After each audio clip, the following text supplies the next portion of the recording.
Namaskar. With results around the corner, this video will help you to get ready for the results. When I say ready for the results, what do I mean? It is not just oscillating between hope and fear and getting stuck at either of them for limited periods of time before moving to the other corner. There is a lot more to the story. You have to be emotionally calm, mentally prepared, and intellectually ready to handle any outcome. I'm telling you once again, I understand the sensitivity. I understand how much it means to you. For some of you, it might be life changing. For some of your families are dependent on this.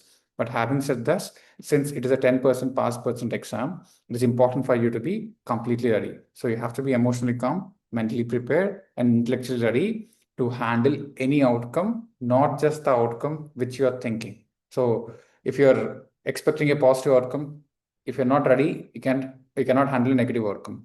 The other way around also, if you're not expecting a positive result, suddenly it becomes positive, you cannot handle it. So either way, you have to be mentally ready. The reason why I'm specifying on this is, if you're not ready for the results, the biggest risk is not the previous result, but the previous result impacting the next attempt results, because there is only a very short time between one attempt and other time these days. So in this 2 months, you should be very effective each and every single day, and you have to immediately start preparation for the next attempt based on the outcome. So it is important to know that your results are already decided on the exam day. They only need to be declared. They're already decided. They only need to be declared. Having said this, there are some factors which is beyond your preparation. So whatever you written on the exam day, it is your factor which is controllable. So over and above the factor which you have written, there are some ICI linked factors which are out of your control. And let's have a quick look at them. Number one is the difficulty level of question paper that you have already handled.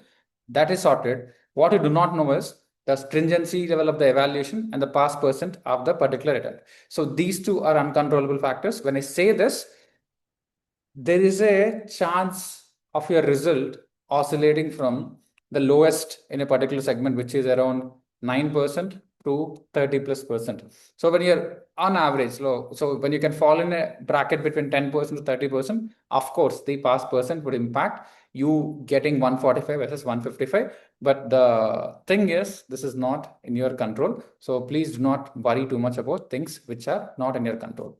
Now, it is important for you to look at all the possible outcomes. The first one is for both group students. So if you have written both groups, either you clear both the groups, or you clear any one of the group, or you clear none. Here I'm not considering an exemption as a fantastic outcome, because you still have to write both the groups even though you get an exemption. So these are the three outcomes. You have to be ready, and you have to have a simulation scenario for each of this outcome. Next is for single group students, clearing the whole group or getting an exemption, because when you have only 3 papers to write, getting an exemption is a big deal. Or none of them happening, you should be ready for all the outcomes. So based on these outcomes, what are the decisions involved? Should I write one group or both groups again? If one group, which group I have to write? Let's say I get 130 and 125. Which group should I write first? Group 1 or group 2? Because group 1 is stronger, group 2 has IBS, or the other way around. So it is one decision which is not easy for many of the students. Let's say somebody has written only group 1 and consistently getting 135 to 140 in all 3 attempts. What should they do? Because they get exhausted. They don't want to re-study once again. So should I continue doing group 1 only, or should I switch to group 2? And if things are not working, should I change my book? Should I change my faculty? Should I change my videos? And should I look at redoing my coaching or revision classes, or should I seek some mentorship? If mentorship, whether it's online, offline, if it's online, who? If it's offline, who? All these questions are there for you, right? So all of these decisions, you have to reasonably think much before the results, because it is not comfortable. It is convenient for you to sink in the entire fear without coming out of it. I understand it is hard, but I request you to please do this so that you are ready when the results are released. Now, over and above this, if you have any specific scenarios, if you have any individual scenarios, you can always take our help. So one is, you can apply here using this link shared in the description. So once you apply here, we'll reach out to you. You can choose an option of booking a consultation call, either a priority consultation call or a regular consultation call. Then we'll reach out to you for a one-to-one call. And apart from that, if you have any specific questions, which is very detailed, so you can write a detailed mail, and also you can drop it on our WhatsApp. So we'll take time, but we'll respond completely. Hope this is helpful. So be result ready when they are out.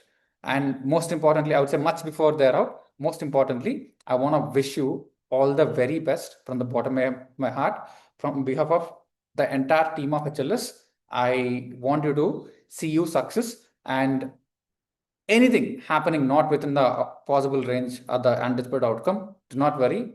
We have you. Please understand that there is somebody who is there with you all the time. So this is CA Himakandavarapu, your number one believer, signing off for now and wishing you all the best. Thank you very much.